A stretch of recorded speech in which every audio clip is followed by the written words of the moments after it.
Hello बच्चों, welcome to my YouTube channel. आज मैं आप लोगों को पढ़ाने वाली हूँ क्लास 9 साइंस का चैप्टर 1 हमारे आसपास के पदार्थ का फुल एक्सप्लेनेशन के साथ मैं आप लोगों को ये पढ़ाऊँगी। बहुत ही अच्छा चैप्टर है ये। मैं आप लोगों को नोट्स के साथ लेकर के आई हूँ पढ़ाने के लिए, इसलिए आप लोग इस चैनल पर बने रहे। चैनल को सब्सक्राइब करना ना भूलें। मैं इस तरह से सारा वीडियो आप लोग के लिए लेकर के आऊँगी, सारे चैप्टर का, सारे सब्जेक्ट का, वो भी सारे क्लास का मैं करके लाऊँगी। बस आप लोग मुझे समय दीजिए, मेरे चैनल को सब्सक्राइब कीजिए, आगे बढ़ाइए। तब तक के लिए और फिर हम अभी ये चैप्टर स्टार्ट करते हैं और फिर नेक्स्ट वीडियो भी मेरा जल्द ही आएगा। बस मेरे चैनल को सब्सक्राइब करके रख लीजिएगा। चलिए हम स्टार्ट करते हैं चैप्टर। मेरे चैनल को सब्सक्राइब करना ना भूलिए, जरूर से जरूर सब्सक्राइब करें। वीडियो अच्छा लगे तो लाइक कीजिएगा। बहुत ही अच्छा नोट्स है आप लोग के लिए, मैंने हैंड रिटन लिखा खुद से, वो भी बहुत अच्छा नोट्स है, ईजी वे में है, आप लोग समझने के लिए बहुत ही आसानी होगा, इसलिए मेरे चैनल को सब्सक्राइब कर लीजिए। चलिए देख लेते हैं इस हमारे आसपास के पदार्थ साइंस का चैप्टर 1 है, 9 क्लास का, एनसीईआरटी का। उससे मैंने एनसीईआरटी बुक से ही मतलब नोट्स बनाया बहुत ही अच्छे तरीके से, जो मुझे अच्छा लगा पॉइंट मैंने उसे देखिए। मैं इसमें क्या पढ़ाऊंगी आप लोग को, सबसे पहले क्या पढ़ना है वो मैं आप लोग को दिखा देती हूँ। तो सबसे पहले देखिए क्या पढ़ना। मेन पॉइंट इसका जो है वो है पदार्थ। पदार्थ क्या है, फिर पदार्थ के कणों की विशेषताएं क्या है, पदार्थ की अवस्था कौन कौन सी होती है, जो ठोस द्रव गैस होती है, इसके बारे में वर्णन करेंगे हम लोग। पदार्थ की अवस्था में परिवर्तन किस कारण से होता है, उसका क्वथनांक, फिर क्वथनांक क्या होता है, गलनांक, हिमांक क्या होता है, शुष्क बर्फ क्या है, ये आप लोग का वीकली टेस्ट में आ चुका है। शुष्क बर्फ आप लोग में आएगा, शुष्क बर्फ क्या है, ये आप लोग का इसी फर्स्ट चैप्टर का शुष्क बर्फ वाष्पीकरण हो गया। इससे रिलेटेड क्वेश्चन आप लोग का वीकली टेस्ट में अक्सर आते रहता है, इसलिए आप लोग ठीक है। तो ये आज मैं आप लोग को पढ़ाऊंगी। चलिए आगे बढ़ते हैं। तो इसमें आप लोग को पढ़ाऊंगी। देखिए सबसे पहले पदार्थ की अवस्थाएं। पदार्थ की अवस्थाएं कौन कौन सी है, एक मिनट बच्चों। हाँ ठीक है, यहाँ पे हाँ ठीक है। सबसे पहले हम लोग देख लेते हैं पदार्थ की अवस्थाएं। पदार्थ की अवस्थाएं देख लेते हैं। प्रकृति में पदार्थ मुख्य रूप से 3 अवस्थाओं में पाया जाता है। 3 अवस्था में पदार्थ की अवस्था 3 अवस्था है, ठोस अवस्था, द्रव अवस्था और गैस अवस्था। आप लोग हम लोग सभी लोग जानते हैं। तो और चलिए ठोस अवस्था के बारे में थोड़ा डिस्क्राइब कर लेते हैं। तो ठोस अवस्था क्या है, तो पदार्थ की वह अवस्था जिसमें उसका आकार तथा आयतन निश्चित होता है, ठोस अवस्था कहलाती है। तो मतलब ये इसमें कहा गया है बच्चों कि पदार्थ की वैसी अवस्था जिसका आकार और आयतन निश्चित होता है, उसका आकार भी नहीं हम लोग बदल सकते और ना ही आयतन बदल सकते हैं। जैसे आप लोग का उसे ठोस अवस्था कहते हैं। जैसे हो गया लोहा, लोहा का क्या हम लोग आकार बदल सकते हैं, नहीं, आयतन नहीं, बिल्कुल नहीं। तो बर्तन, कुर्सी, ये सब जो मतलब ये कठोर टाइप का जो वस्तु होता है उसे ठोस अवस्था कहते हैं। अब ठोस अवस्था के गुण क्या क्या होते हैं, चलिए आगे इसमें देख लेते हैं। ठोस अवस्था आप लोग समय ठोस के गुण, इनका निश्चित आकार तथा सीमाएं स्पष्ट होती है। चलिए इनका निश्चित आकार होता है, ये मैं आप लोगों को पहले दूसरा गुण है। दूसरा गुण क्या है कि इनके कणों के बीच आकर्षण बल अत्यधिक होता है, जिस कारण संपीड्यता नगण्य होती है। अब संपीड्यता क्या है बच्चों, ये आप लोग को पता करना होगा। तो सबसे पहले मैं बता देती हूँ, इसका जो आकर्षण बल होता है, आकर्षण बल बहुत ही अधिक होता है। मतलब कि जो इनके कणों की बर्फ मतलब क्या ठोस अवस्था का जो भी वस्तु है, उसके जो कण होते हैं उनका आकर्षण बल, जो उनका कण बहुत ही सटा सटा होता है, जिसके कारण उनका आकर्षण बल बहुत ही अधिक होता है, जिसके कारण ही वो इतना कठोर होता है। बहुत से क्वेश्चन आ भी जाते हैं, इतना कठोर वो क्यों होता है ठोस अवस्था वाले पदार्थ।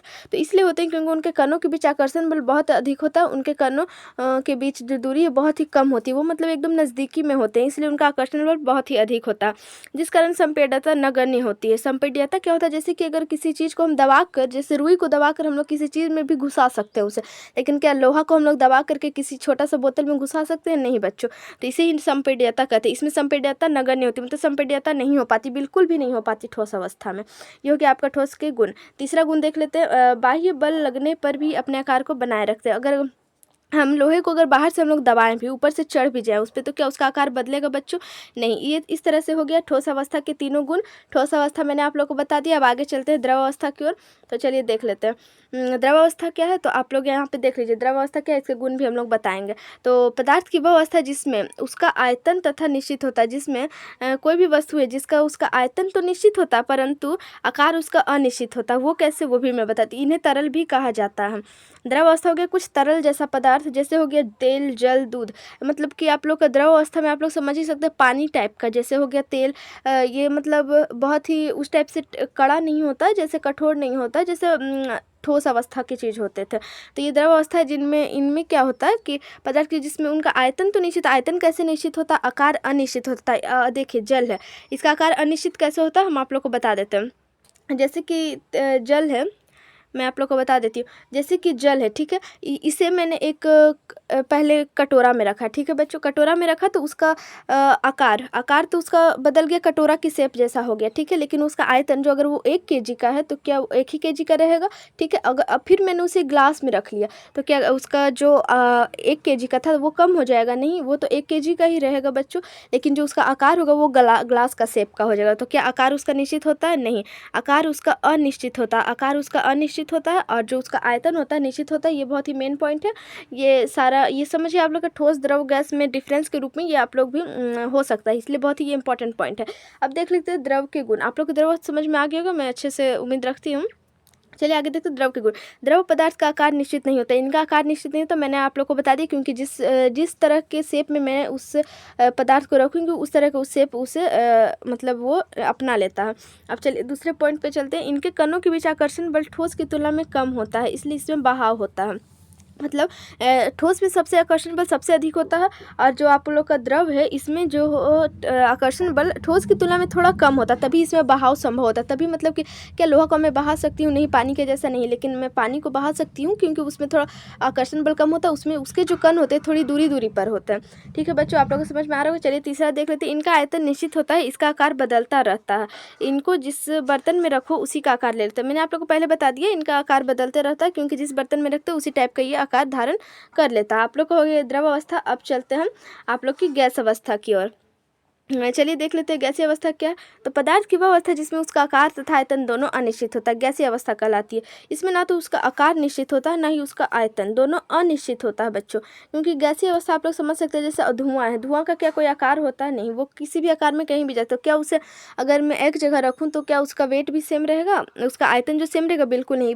मैंने अगर एक जगह रखा तो वो दूसरी जगह जा करके उसका आयतन भी चेंज हो सकता है। इसलिए जैसे इसका एग्जाम्पल हो गया धुआं, ऑक्सीजन, हाइड्रोजन आदि। मैंने सबका एग्जाम्पल भी साथ में, क्योंकि अगर एग्जाम में आप लोग का आता है इस टाइप का डेफिनेशन लिखने का तो एग्जाम्पल के साथ लिखिए, आप लोग फुल में full out of full marks मिलेंगे। इसलिए इसे लिखना बहुत ही ज़्यादा जरूरी है, इसलिए मैंने एग्जाम्पल भी लिख दिया। आप लोग समझ लीजिए एग्जाम्पल मैंने कौन कौन सा, धुआं, ऑक्सीजन, हाइड्रोजन, ये आप लोग का एग्जाम्पल हो गया। चलिए गैसों के गुणधर्म देख लेते हैं। तो गैसों के कणों के बीच आकर्षण बल अत्यधिक कम होता है, जिस कारण इनका कोई आकार नहीं बन पाता है, एवं आयतन भी अनिश्चित होता है, इसमें बहाव होता है। जब आकर्षण बल की बात करते हैं तो गैसों में आकर्षण बल बहुत अधिक होता है, क्योंकि इनके जो कण होते हैं ना वो बहुत ज़्यादा दूरी दूरी पर होते हैं, इसलिए इनमें कोई आकर्षण बल होगा बिल्कुल नहीं, इसलिए इसका बहाव और भी बहुत अच्छे तरीके से हो जाता है। जैसे अब धुआं है, क्या वो मैं उसे रोक सकती हूँ? नहीं, वो कहीं भी जा सकता है, उसका बहाव तो बहुत ही ऊपर ऊपर तक है। ठीक है बच्चों, इसका इसलिए तो इसका आकार भी कोई नहीं है, नहीं आयतन निश्चित हो पाता, दोनों अनिश्चित होता है बच्चों। अब चलिए देखते हैं गैस मतलब दूसरा पॉइंट, गैसों को आसानी से दबाया जा सकता है। हाँ, इसकी संपीड्यता, अगर किसी चीज़ को दबाया जा सकता है उसमें मतलब संपीड्यता हो रही है। संपीड्यता आप लोग समझ में आ गई, संपीड्यता हो सकती है तभी तुम्हें, जैसे सिलेंडर गैस में सिलेंडर है उसमें गैस कैसे भरा जाता है? क्योंकि उसमें संपीड्यता किया जाता है, इसलिए गैसों में संपीड्यता संभव है। ठोस द्रव तथा गैसों में उनके कणों के बीच आकर्षण के कारण अंतर होता है। आकर्षण बल के कारण अंतर होता है। मैंने आप लोग को बता दी किस तरह से अंतर होता है। तो उसमें ठोस में आकर्षण बल सबसे अधिक होता है, द्रव में उससे थोड़ा कम आकर्षण बल होता है, और गैसीय अवस्था में कणों के बीच आकर्षण बल मतलब बहुत ही कम होता है, नहीं होता, एकदम ना के बराबर, बहुत ही ज़्यादा कम होता है बच्चों। अब चलिए मैंने इसे फिगर के रूप में आप लोग को समझाने की कोशिश करती हूँ। जैसे देख लीजिए यहाँ पे ठोस है, मैंने आप लोगों को बताया कि ठोस का जो कण होता है उसका मतलब दूरी जो बहुत ही कम होती है। देखिए कितना ये सटा सटा, आप लोग देख सकते हैं यहाँ पे कितना सटा सटा है, आप लोग देख लीजिए अच्छे से। और जो यहाँ पे द्रव है, यह हो गया आप लोग का द्रव के जो कण होते हैं ठोस की अवस्था में थोड़ी दूरी दूरी पर होते हैं, जिसके कारण इसका आकर्षण बल थोड़ा कम होता है। अब गैस देख लीजिए, गैस जो है, गैस का इसका जो कण कितनी दूरी दूरी पर, आप लोग देख, तीनों में आप लोग डिफरेंस फिगर के रूप में समझ सकते, इसलिए मैंने फिगर बना दिया आप लोगों के लिए, ताकि फिगर के रूप में आप लोग समझ लीजिए।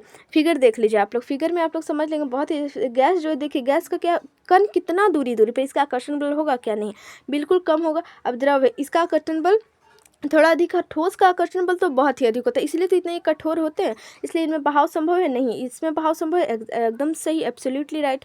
और इसमें तो बहाव बहुत ही ज़्यादा संभव है, ये तो मुझे पता। चलिए बच्चों अब आगे बढ़ते हैं। इससे मैंने बता दिया आप लोग पदार्थ की अवस्था, ठोस, द्रव, गैस के बारे में मैंने वर्णन पूरा कर दिया आप लोग को। नोट्स आप लोग कॉपी में उतार लीजिए, बहुत ही अच्छा नोट्स है आप लोग के लिए, बहुत ही यूज़फुल होगा। चलिए अब आगे बढ़ते हैं। पदार्थ की अवस्था में परिवर्तन, पदार्थ की अवस्था में परिवर्तन किसके कारण होती है? तो पदार्थ के भौतिक गुणों में परिवर्तन के निम्नलिखित कारक है। पदार्थ में अब परिवर्तन कैसे होता है? तो जैसे वो ठोस से द्रव में चले जाते हैं, द्रव से गैस में चले जाते हैं, चाहे तो ठोस से डायरेक्ट गैस में चले जाते हैं, किसके कारण जाते हैं बच्चों? तो वो आप लोग को इसमें मैं बतानी। सबसे पहले उसका कारण क्या क्या है? पहला कारण है तापमान। तापमान के कारण भी मतलब आप लोग ठोस से द्रव में जा सकते, द्रव से गैस में, इस तरह से आगे इसमें हम लोग पढ़ते हैं। पदार्थ की किसी भी अवस्था में तापमान बढ़ाने पर पदार्थ के कणों की गतिज ऊर्जा बढ़ जाती है, जिस कारण कण और अधिक गति से कंपन करने लगते हैं।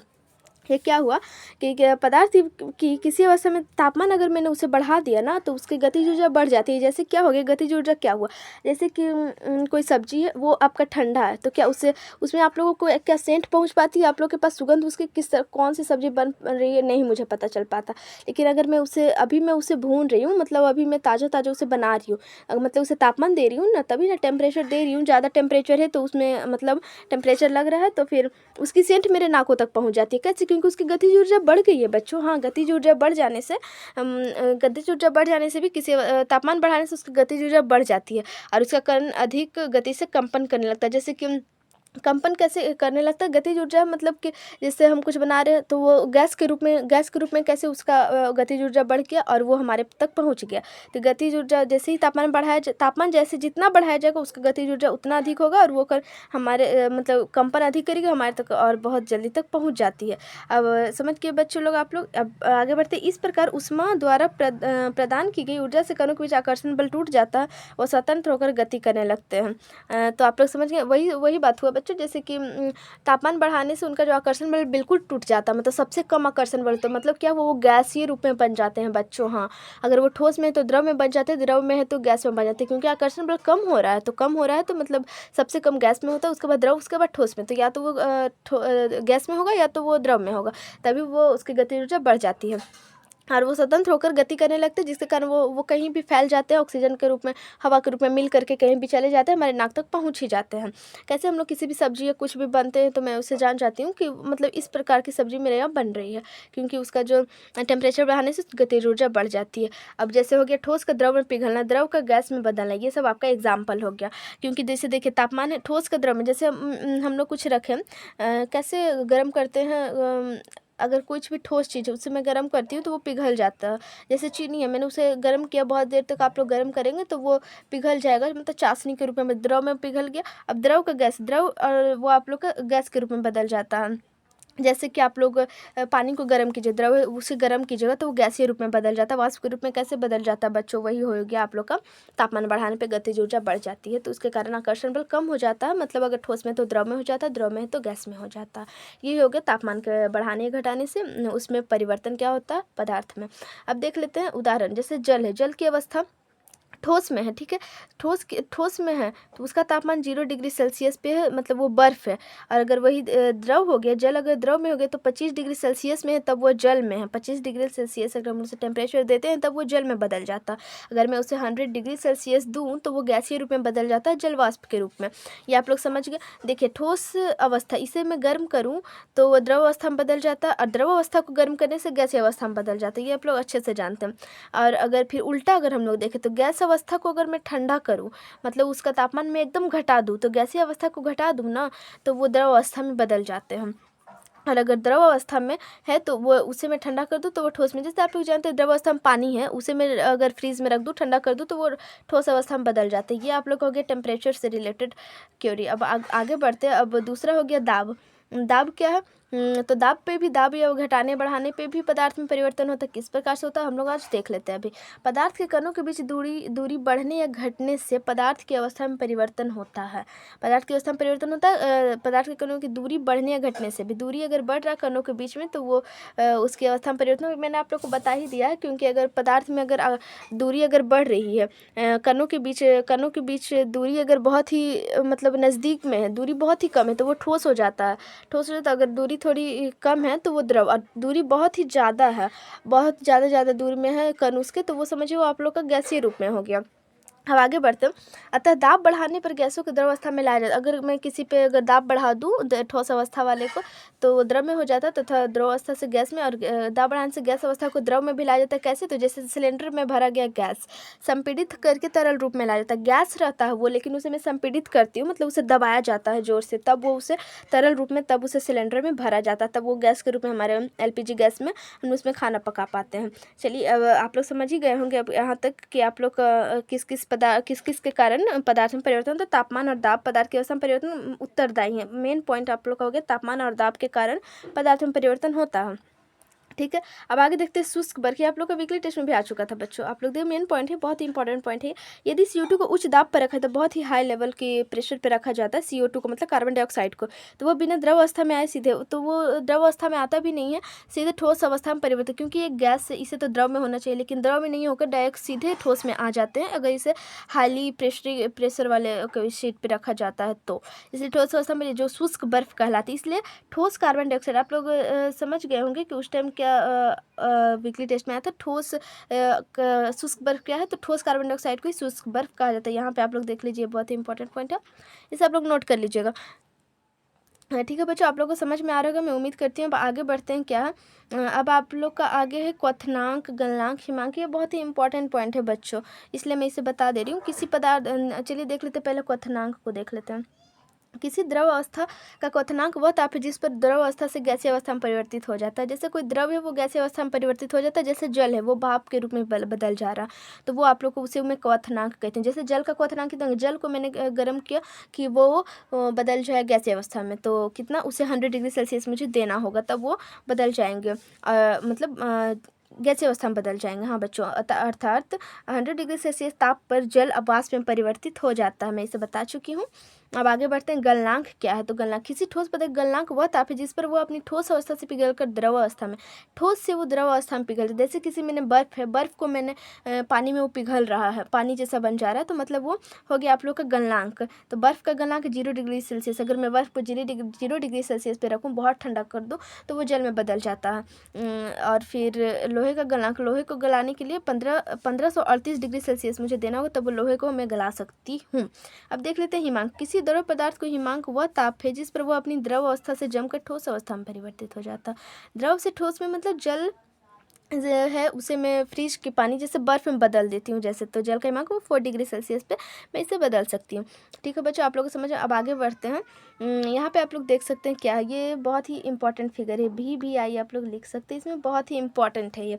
जैसे देख लीजिए, ये क्या है, तीर के निशान से आप लोग अगर तीर इधर से जा रहा है, मतलब ये इससे इसे परिवर्तित हो रहा है, मतलब ठोस से द्रव में जाना संगलन कहलाता है। ये आप लोग का वीकली टेस्ट में आया हुआ था बच्चों, इसलिए बहुत ही इंपॉर्टेंट है, आप लोग इसे पढ़ लीजिएगा। ठोस से द्रव में तो ये संगलन। फिर देखिए, तीर इधर से इधर आ रहा है, मतलब द्रव से गैस में, तो इसे वाष्पीकरण कहते हैं, और गैस से फिर ठोस में आ रहा है तो इसे निक्षेपण कहते हैं। फिर इसी तरह से अगर उल्टा जाती हूँ मैं, तो जैसे ठोस से गैस में डायरेक्ट चली जाती हूँ, तो ऊर्ध्वपातन, ये बहुत ही इंपॉर्टेंट है, ऊर्ध्वपातन बहुत ही इंपॉर्टेंट, इसे मैं डॉट डॉट बहुत कर दे रही हूँ, क्योंकि ठोस से वो गैस में, द्रव में नहीं, डायरेक्ट वो गैस में जा रही है, इसलिए ऊर्ध्वपातन है ये। और गैस से अगर द्रव में जा रही है तो इसे संघनन कहते हैं, और अगर द्रव से ठोस में जा रहे हैं तो मतलब ये जम रहे हैं, तो इसे जमना कहते हैं। ये फिगर बहुत ही इंपॉर्टेंट है बच्चों, ये फिगर को आप लोग नोट कर लीजिए, बहुत ही इंपॉर्टेंट फिगर है। मैं इसे लिख देती हूँ, VBI बहुत ही इंपॉर्टेंट है, बहुत ज़्यादा, इसलिए इस फिगर को आप लोग नोट डाउन कर लीजिएगा, बहुत ही इंपॉर्टेंट फिगर है, इसलिए आप लोग इसे अच्छे से कर लीजिएगा। चलिए अब आगे बढ़ते हैं। ये आप लोग का लास्ट पॉइंट है, वाष्पीकरण। तो वाष्पीकरण क्या है, आप लोग जानते हो वाष्पीकरण क्या है। तो वाष्पीकरण वह प्रक्रिया है जिसमें कोई द्रव अपने क्वथनांक से कम ताप पर ही वाष्प में बदलने लगता है। अपने मतलब कोई द्रव है वो अपने क्वथनांक जितना उसका होगा, मतलब उससे कम पर ही वो वाष्प में बदलने लगता है। यह सतह पर होने वाली प्रक्रिया, मतलब ये सतह पर, जैसे कि बर्तन में पानी मैंने रखा, वो गैस में बदल गया, तो ये इसे वाष्पीकरण मैं कर सकती हूँ।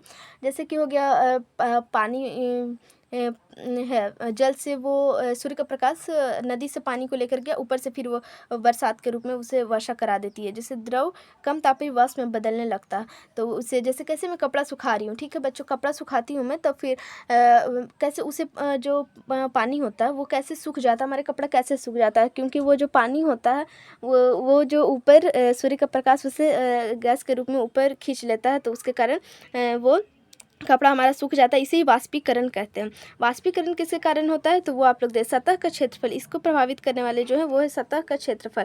सतह का क्षेत्रफल बढ़ाने से वाष्पीकरण की दर भी बढ़ जाती है। जैसे किसी कपड़े को मैं फैला कर रख देती हूँ, जैसे कोई कपड़ा बहुत मुड़ा हुआ है, तो क्या वो जल्दी सूखेगा नहीं, क्योंकि उसमें सतह का क्षेत्रफल नहीं बढ़ा हुआ। वही अगर कपड़े को फैला कर रखने से वो जल्दी सूख जाते हैं। अब दूसरा हो गया तापमान। तापमान बढ़ाने से वाष्पीकरण की, सही बात है बच्चों, अगर धूप कम रहता है तो क्या कपड़ा सूख पाता है, नहीं। धूप का ज़्यादा रहे, मतलब तापमान ज़्यादा हो, तो वाष्पीकरण की दर बढ़ जाती है। जैसे गर्मियों में जाड़ों की अपेक्षा कपड़ों का जल्दी सूखना। अब आर्द्रता क्या है, वो मैं ये आप लोग का लास्ट टॉपिक है, आर्द्रता। यदि हवा में आर्द्रता हो तो वाष्पीकरण की दर घट जाती है। आर्द्रता मतलब होगी जैसे मतलब उसमें थोड़ा ठंडक टाइप से हो वायु में। जैसे ठंडा का दिन में आप लोग देख कपड़े जल्दी नहीं सूखते, उसमें वायु में आर्द्रता होती है। क्योंकि आर्द्रता कैसे होती है, क्योंकि वो हवा में थोड़ी थोड़ी ठंडक टाइप से होती है, नमी होती है, इसके कारण उसे ही मतलब वाष्पीकरण की दर उसके कारण घट जाती है, तो इसे आर्द्रता कहते हैं। अब देख लेते हैं वायु की गति। वायु की गति क्या है, वायु की गति बढ़ जाने से वाष्पीकरण की दर बढ़ जाती है। अगर हवा बहुत जोर चले तो फिर क्या हमारे कपड़े सूख जाते हैं जल्दी, सही बात है, क्योंकि वो वाष्पीकरण बढ़ जाती है। ये आप लोग का लास्ट टॉपिक था बच्चों। अब ये चैप्टर आप लोग का ख़त्म हो गया। ये नोट्स बहुत ही हेल्पफुल होगा। मैंने हर एक चीज़ आप लोग को इसमें लिख दिया था। मैंने हर एक टॉपिक से रिलेटेड इसमें आप लोग को बता दिया। वो जो फिगर मैंने बताया था वो बहुत ही इंपॉर्टेंट था। 2 फिगर मैंने बताया, वो दोनों आप लोग नोट डाउन कर लिए। फिगर से आप लोग को जल्दी समझ में आएगा। और प्लीज़ मेरे चैनल को सब्सक्राइब कर लीजिए। इस तरह से और भी ढेर सारे चैप्टर के आप लोग के नोट्स मिलते रहेंगे, और मैं इसी तरह बेस्ट एक्सप्लेनेशन के साथ आप लोग को वीडियो अपलोड करूँगी। और मैं एक एक करके कोशिश करती हूँ सारे क्लास का अपलोड करूँ, और सारे सब्जेक्ट भी चैप्टर वाइज। बस मुझे समय दीजिए, समय रहते मैं जल्दी जल्दी कर दूँगी। आप लोग का सिलेबस कंप्लीट हो जाएगा, और फिर नोट्स भी बहुत अच्छा रहेगा। इसलिए मेरे चैनल को सब्सक्राइब करके लीजिए, अपने छोटे भाई बहनों को शेयर कीजिए। और अगर आप लोग ट्यूशन नहीं भी करते, कोचिंग कहीं नहीं करते, मेरे इस यूट्यूब चैनल से आप लोग को बहुत हेल्प मिलेगा। मैं यहाँ बता दे रही हूँ, ऑल क्लास अपडेट आप लोग देख सकते हैं। ऑल क्लास का अपडेट मैं यहाँ पे दूँगी आप लोग को। चैनल को सब्सक्राइब करके रख लीजिए, सारे क्लास का मिलेगा नोट्स। इसलिए अपने छोटे भाई बहनों को भी शेयर कीजिए, और अपने फ्रेंड्स लोग को भी शेयर कीजिए, ताकि आप लोग को मैंने इतने अच्छे से एक्सप्लेन किया, आप लोग को कैसा लगा वीडियो आप लोग ज़रूर बताइएगा। और नोट्स जो मैंने लिखाया है उसे आप लोग कॉपी में नोट डाउन कर लीजिए, एग्जाम में आप लोग लिखिए, बहुत ही अच्छा नोट्स है। इसलिए चलिए, मेरे चैनल को सब्सक्राइब करना बिल्कुल ना भूलें, और ज़्यादा से ज़्यादा शेयर कीजिए। सब्सक्राइब कर लीजिएगा बच्चों, सब्सक्राइब ज़रूर कर दीजिएगा, क्योंकि आप लोग सब्सक्राइब करते तब मुझे मोटिवेशन मिलती है, और मैं वीडियो अपलोड करती रहूँगी। जितने ज़्यादा सब्सक्राइबर होंगे मैं उसे मुझे बहुत अच्छा लगेगा, और फिर मैं आप लोग के लिए वीडियो बनाकर लाती रहूँगी। और जितने भी अगर आप लोग इसका क्वेश्चन आंसर भी चाहते हैं तो मैं इससे रिलेटेड क्वेश्चन आंसर भी दे दूँगी, कौन सा इंपॉर्टेंट है। अगर ऑब्जेक्टिव चाहते तो वो भी मैं दे दूँगी। आप लोग कमेंट कर दीजिएगा बच्चों, जो भी आप लोग को डिमांड होगी उसे आप लोग कमेंट कीजिए, मैं उसे रिकमेंड करूँगी, ऐसा नहीं है। और फिर देखिए, आप लोग के बहुत ही डिमांड पर मैंने इस चैप्टर का नोट्स लिखा, उसके बाद इसलिए मुझे थोड़ा समय लग गया बच्चों, 2 दिन बाद वीडियो आ रहा है मेरा। इसलिए चलिए, मिलते हैं अब नेक्स्ट वीडियो में। चैनल को सब्सक्राइब करना बिल्कुल ना भूलें, छोटे भाई बहनों को शेयर कीजिए, और नेक्स्ट वीडियो का इंतजार कीजिए। तब तक के लिए बाय। वीडियो को सब्सक्राइब करना बिल्कुल ना भूलें। Tata, bye bye.